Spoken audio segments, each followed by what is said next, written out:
یاد رکھیں کہ طلاق کی دو قسمیں ہوتی ہیں، بائن اور رجی۔ بائن کون سی ہے، رجی کون سی ہے، اس کی کافی تفصیلات ہیں، لیکن یہ مسئلہ یاد رکھیں کہ جب مفتی صاحب آپ کو یہ بتائیں کہ طلاق رجی پڑ گئی، ایک طلاق رجی ہو یا دو طلاق رجی ہوں، تو اس میں ہوتا یہ ہے کہ عدت کے دوران شوہر رجوع کر سکتا ہے، یعنی عدت کے دوران وہ یہ کہے کہ میں نے رجوع کیا، آپ کو اپنے نکاح میں دوبارہ لے لیا، تو یہ کہنے سے عدت ختم ہو جاتی ہے اور میاں بیوی کے تعلقات اور زندگی کا وہ نظام دوبارہ وہ قائم کیا جا سکتا ہے۔ ایک طلاق رجی میں اور دو طلاق رجی میں اس کی اجازت ہے، اور جب تین طلاقیں دے دیں تو اب رجوع نہیں ہو سکتا اور نہ ہی بغیر حلال شرعی کے نکاح ہو سکتا ہے۔ تو طلاق بائن اگر ایک ہو یا دو ہو تو اس میں حکم یہ ہے کہ عدت کے دوران رجوع نہیں ہو سکتا، عدت کے دوران بھی اگر شوہر سلو کرنا چاہتا ہے تو اس کے لیے نکاح کرنا ضروری ہے۔ ایک مسئلہ یہ بھی یاد رکھیں کہ طلاق رجی دی گئی، عدت گزر گئی اور رجوع نہیں کیا گیا، تو اب دوبارہ سلو کرنے کا طریقہ یہ ہے کہ دوبارہ نکاح کیا جائے۔ ہو سکتا ہے ہمارے بہت سارے بھائیوں اور بہنوں کے سر کے اوپر سے یہ مسائل گزر گئے ہوں، مسائل سمجھنے مشکل ہوئی ہو، لیکن یہ مسائل ذکر اس لیے کیے گئے کہ یہاں قرآن مجید فرقان حمید کی آیت کو سمجھانا مقصود ہے، اور دوسری بات یہ کہ جب کوئی مسئلہ سنا ہوا ہوتا ہے اور سمجھ نہیں آتا تو اتنی تو سمجھ آ جاتی ہے کہ یہاں پر کوئی مسئلہ ہے، اس لیے کبھی بھی کوئی ایسے معاملات پیدا ہوں تو سنی صحیح العقیدہ مفتی سے ضرور رجوع کرنا چاہیے۔ یہاں پر طلاق کی ہم نے گفتگو کی، اللہ تبارک و تعالی ہمارے مسلم معاشرے کی حفاظت فرمائے۔ بڑی تیزی کے ساتھ طلاق کا رجحان بڑھتا جا رہا ہے، اور اس کی جو وجہ ہے وہ آپ کو معلوم ہے کہ دین سے دوری ہے۔ جب انسان دین سے دور ہوتا ہے، نمازوں اور پرہیزگاری سے دور ہوتا ہے، تو اسے سکون نہیں ہوتا، اس میں چڑچڑاپن اور خود غرضی پائی جاتی ہے، بات بات پہ غصہ کرنا، اور پھر ایسے موقع پر انسان اپنے انجام کو نہیں سوچتا اور فیصلہ کر لیتا ہے، بعد میں اسے افسوس ہوتا ہے۔ مشکات شریف صفحہ نمبر 284، باب الخلع والطلاق۔ قال علی رسول اللہ صلی اللہ علیہ وآلہ وسلم، حضرت معاذ فرماتے ہیں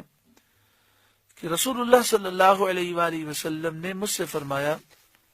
یا معاذ ما خلق اللہ شیئا علی وجہ الارض احب الیہ من الاتاق۔ اے معاذ، اللہ نے زمین پر جتنی چیزیں پیدا فرمائی ان میں سب سے زیادہ محبوب اللہ کی بارگاہ میں کسی غلام کو آزاد کرنا ہے۔ فی زمانہ غلام تو نہیں ہے، لیکن جیلوں میں بے گناہ قیدی ہیں، اس طرح جو لوگ پھنسے ہوئے ہیں ان کی مدد کرنا بہت بڑی نیکی ہے۔ وَلَا خَلَقَ اللَّهُ شَيْئًا عَلَى وَجْهِ الْأَرْضِ أَبْغَضَ إِلَيْهِ مِنَ الطَّلَاقِ۔ اے معاذ،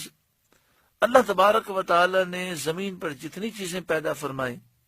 ان میں سب سے ناپسندیدہ چیز اللہ کو طلاق ہے۔ ابو داؤد شریف باب فی کراہت الطلاق۔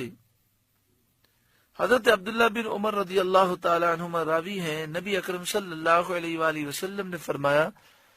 ابغض الحلال الی اللہ الطلاق۔ تمام حلال کاموں میں سب سے ناپسندیدہ جو اللہ کی بارگاہ میں ہے وہ طلاق دینا ہے۔ طلاق جب واقع ہو جاتی ہے تو شیطان بہت خوش ہوتا ہے۔ کنز العمال 5ویں جلد صفحہ نمبر 159، حدیث نمبر 3258، ان النبی صلی اللہ علیہ وآلہ وسلم قال، نبی اکرم صلی اللہ علیہ وآلہ وسلم نے ارشاد فرمایا، ان ابلیس یدعو عرشہ علی الماء، بے شک شیطان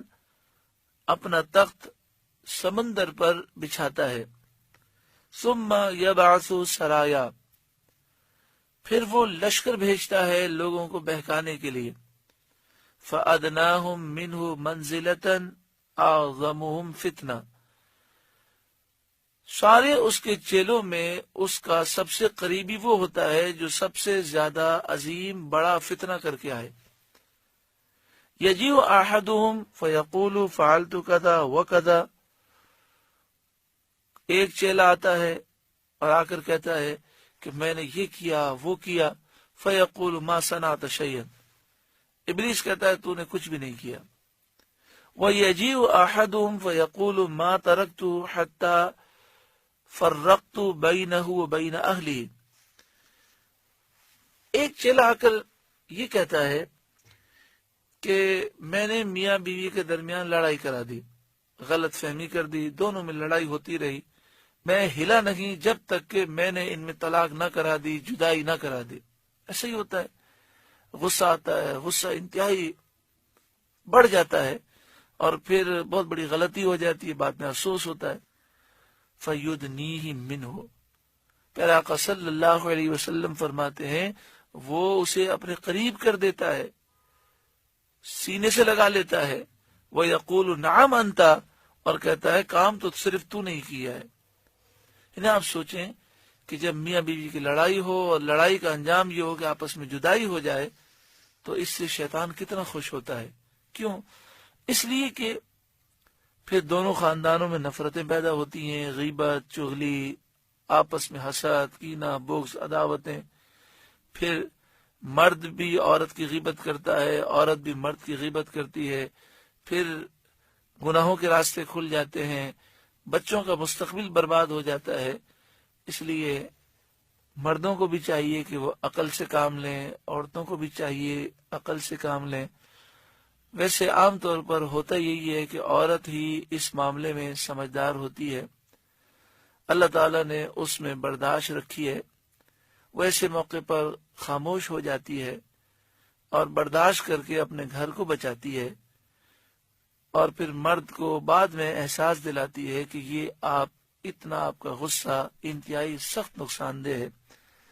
اللہ تبارک و تعالی ہمارے بھائیوں کو بھی عقل عطا فرمائے، ہماری بہنوں کو بھی عقل عطا فرمائے، اور یہ دعا فرمائے کہ یہ جو نحوستیں ہیں یہ موبائل کی ہیں، یہ